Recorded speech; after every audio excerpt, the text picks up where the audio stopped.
रूस पर दबाव बनाने के लिए अमेरिका के बाद यूरोपियन यूनियन ने भी सैंक्शंस लगाने शुरू कर दिए हैं। इन प्रतिबंधों का भारत पर क्या असर पड़ेगा, ये हम चर्चा करेंगे। मेरे साथ मेरे सहयोगी शैलेंद्र वांगू मौजूद हैं, जो कि विदेश मामलों के जानकार हैं। शैलेंद्र, ये जो सैंक्शंस लगाए जा रहे हैं, भारत पर क्या असर पड़ रहा है? देखिए, पहले ये समझना ज़रूरी है कि सैंक्शंस इमीडिएटली क्यों लगाए जा रहे हैं। इससे पहले हमने देखा कि ट्रंप ने कहा कि उनकी फ़ोन पर बातचीत हुई है पुतिन से। 16 अक्टूबर की ये बात है। उसमें ये तय हुआ था कि अगली मुलाकात जो है, वो बैठक जो है, वो बुडापेस्ट में होगी और उन्होंने ये भी कहा था ये 2 हफ्तों के अंदर होगी। लेकिन इसके बाद जब दोनों देशों के विदेश मंत्रियों की बात होती है तो ये बैठक डिरेल हो जाती है और कहीं ना कहीं माहौल जो बनना चाहिए था बैठक के लिए, वो शायद नहीं मुमकिन हो पाया। इसीलिए ट्रंप ने अब ये तय कर लिया था कि वो सैंक्शंस लगाएंगे और इसलिए हमने देखा कि कल रात को जो यूएस का ट्रेजरी डिपार्टमेंट की तरफ से कहा गया कि हम सैंक्शंस लगाएंगे और 2 बड़ी रशियन कंपनीज पर, जो ऑयल कंपनीज है, उन पर प्रतिबंध लगाया गया, सैंक्शंस लगाए गए हैं। उस वक्त भी ये कहा जा रहा था कि इसका असर भारतीय ट्रेड पर भी होगा, क्योंकि भारत बड़ी मात्रा में रशिया से ऑयल इंपोर्ट करता है। लेकिन उसके बाद, जैसे कि आपने जिक्र किया यूरोपियन यूनियन ने आज एक 19th सैंक्शन पैकेज अनाउंस किया है और उसमें यह कहा गया है कि इसमें 45 ऐसी कंपनीज हैं, ऐसी एंटिटीज हैं जिन पर प्रतिबंध लगाया जा रहा है और ये कहीं ना कहीं रूस की मदद कर रही हैं डिफेंस सेक्टर के अंदर। तो इसमें जो 17 ऐसी कंपनीज हैं जो कि रूस से बाहर हैं, उसमें 3 जो ऐसी कंपनीज हैं जिनका हालांकि नाम नहीं लिया गया है, वो भारतीय कंपनीज हैं। लेकिन इसको लेकर अभी तक हालांकि विदेश मंत्रालय की तरफ से, भारत सरकार की तरफ से कोई रिएक्शन नहीं आया है।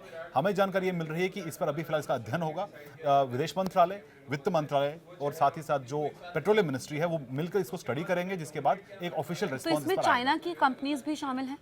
बिल्कुल, चाइना की करीब करीब 12 कंपनी, जिसमें हांगकांग भी शामिल है। लेकिन ये जो तमाम कार्रवाई हो रही है यूएस की तरफ से और यूरोप की तरफ से, ये टारगेट पर है रशिया को लेकर। तो क्या शैलेंद्र, हम माने पुतिन झुक जाएंगे? देखिए, फिलहाल पुतिन के झुकने का कोई सवाल नहीं है। आज ही हमने देखा कि रशिया की जो फॉरेन मिनिस्ट्री है, उनकी तरफ से बयान सामने आया है कि जो ये कदम उठाए जा रहे हैं यूएस की तरफ से, इसका काउंटर प्रोडक्टिव इम्पैक्ट होगा और इसका ग्राउंड पर और जो रूस के जो हित है, यानी कि जो यूक्रेन वॉर है, उस पर कोई असर नहीं होगा। लेकिन इसका जो असर है वो इंटरनेशनल ट्रेड पर होगा। लेकिन ये भी साफ है कि भारत ने साफ पहले ही कर दिया था कि भारत अपनी एनर्जी नीड्स को लेकर जो भी जरूरत है, भारतीय हितों को देखते हुए और बाजार को देखते हुए, वो भारत करेगा। लेकिन ये भी अहम बात है कि हमने इससे पहले ये भी देखा है कि खुद अमेरिका और यूरोपियन यूनियन भी रूस से व्यापार करते हैं।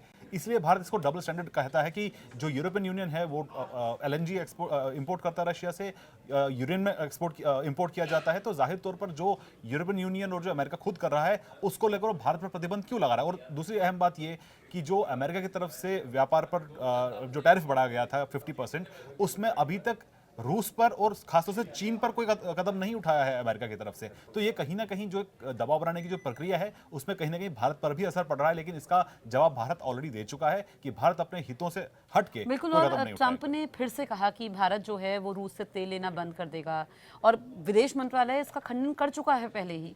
देखिए, इससे पहले हमने देखा था कि ये चौथी बार है कि जब अमेरिकी राष्ट्रपति डोनाल्ड ट्रंप ने ये बात कही है कि भारत जो है वो रूस से अपना तेल आयात जो है वो खत्म कर देगा। और ये भी यहाँ तक भी कह दिया उन्होंने कल देर रात व्हाइट हाउस में कि इस साल के अंत तक ये जो, क्योंकि प्रक्रिया एकदम से बंद नहीं होता, इस साल के अंत तक पूरी तरह से ये व्यापार बंद हो जाएगा। लेकिन इस स्टेटमेंट को लेकर अभी तक भारत की तरफ से कोई ऑफिशियल रिस्पांस नहीं आया है। लेकिन ये जरूर है कि भारत ये साफ कर चुका है कि जो भारत की एनर्जी नीड्स है, क्योंकि भारत एक बड़ी इकोनॉमी है, भारत में बड़ी जनसंख्या लोग रहते हैं जिनकी एनर्जी नीड्स बहुत ज्यादा है। तो ऐसे में भारत अपने हितों को ध्यान में रखते हुए ही कदम उठाएगा, इसमें किसी तीसरे देश का दबाव काम नहीं करेगा। बिल्कुल। ये ट्रंप जो बार बार इस तरह के बयान देते हैं, इसके पीछे क्या वजह आप देखते हैं? और दूसरा सवाल मेरा ये है कि क्या ट्रंप के लिए इतना आसान नहीं है रूस और यूक्रेन का युद्ध रुकवाना? क्योंकि ट्रंप ने जब राष्ट्रपति पद की शपथ ली, वो कह रहे थे कि वो युद्ध रुकवा देंगे।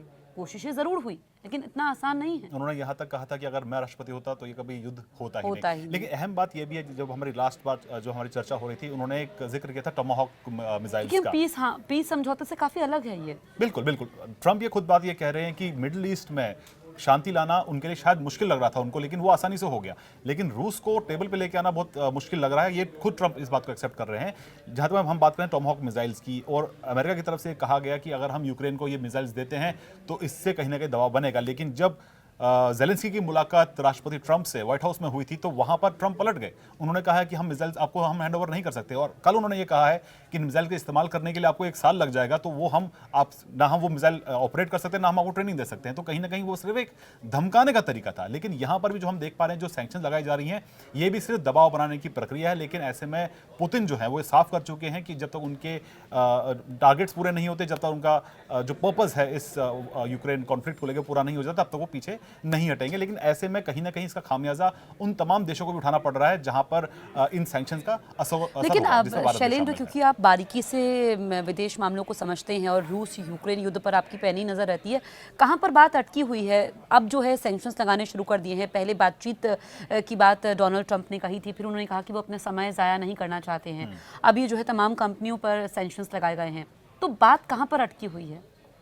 देखिए, इसमें जो बेसिक जो लड़ाई है, करीब करीब 4 साल होने वाले हैं इस बात को, तो ऐसे में रूस ने कुछ एरियाज पर कब्जा कर लिया है।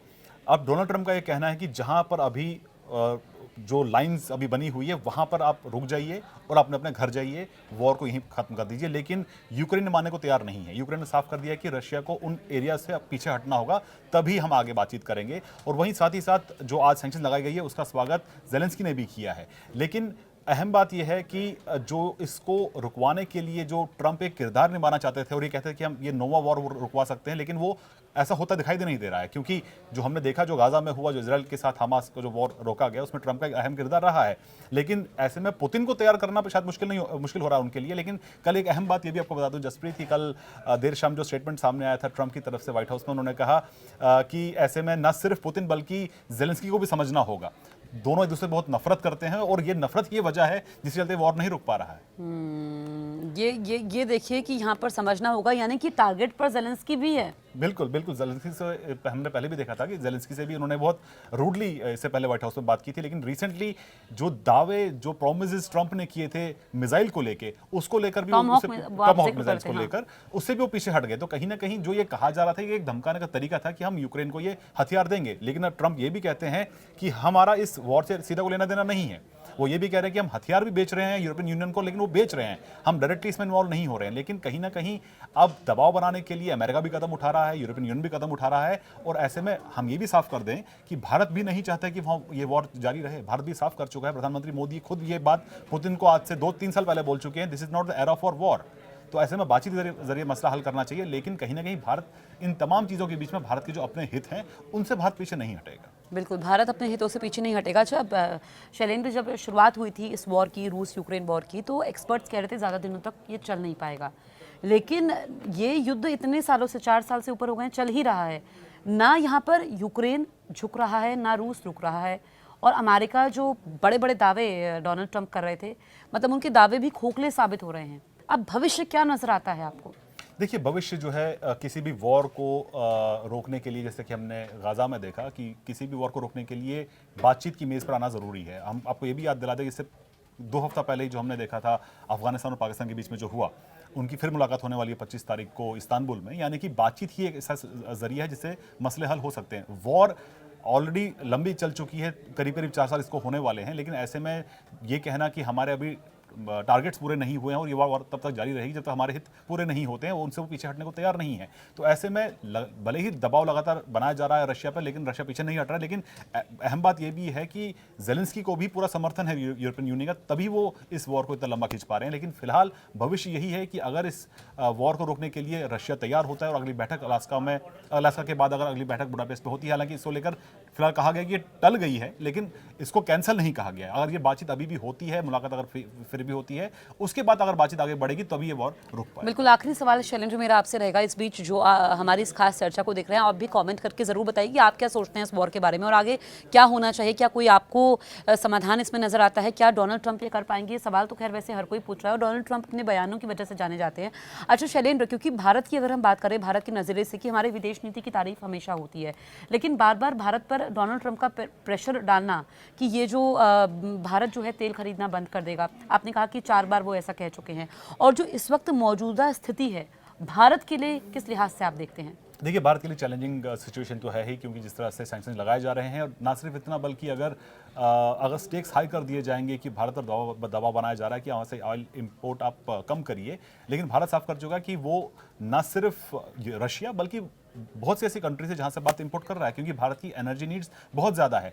चैलेंजेस ज़रूर हैं, लेकिन ऐसे में भारत अपने ऑल्टरनेटिव तरीके भी ढूंढ रहा है कि किस तरह से वो अपने व्यापारों को और अपने हितों को ध्यान में रखते हुए कदम उठाएगा। लेकिन ऐसे में क्योंकि डोनाल्ड ट्रंप अपने आप को एक महान नेता बताते हैं और ये चाहते हैं कि उनको अगला नोबेल पीस प्राइज अगले साल उनको मिले, तो ऐसे में उनकी तरफ से कोशिश लगातार जारी कि दबाव बना रहे, लेकिन ऐसे में उनका कंप्लीट फोकस जो है वो रशिया पर है। जो इंडिया है, भारत है, उस पर कोलेटरल डैमेज होने की संभावना हमें दिखाई दे रही है। लेकिन ऐसे में हम देख पा रहे हैं कि पेट्रोलियम मिनिस्ट्री हो या फाइनेंस मिनिस्ट्री हो, वो लगातार एक ट्रेड डील को लेकर भी बातचीत चल रही है भारत और अमेरिका के बीच में, तो उस दिशा में कदम उठाया जा रहा है। लेकिन इन तमाम मुद्दों को लेकर जहां पर सैंक्शंस की बात की जा रही है, भारत इसको लेकर जल्द ही एक प्रतिक्रिया भी जारी कर सकता है। ठीक है शैलेंद्र, आपने इतने इंपॉर्टेंट पॉइंट बताया, मुझे लगता है कि जो दर्शक हमें देख रहे हैं उनका जो बहुत सारा कंफ्यूजन था वो दूर हो गया होगा। थैंक यू आपका।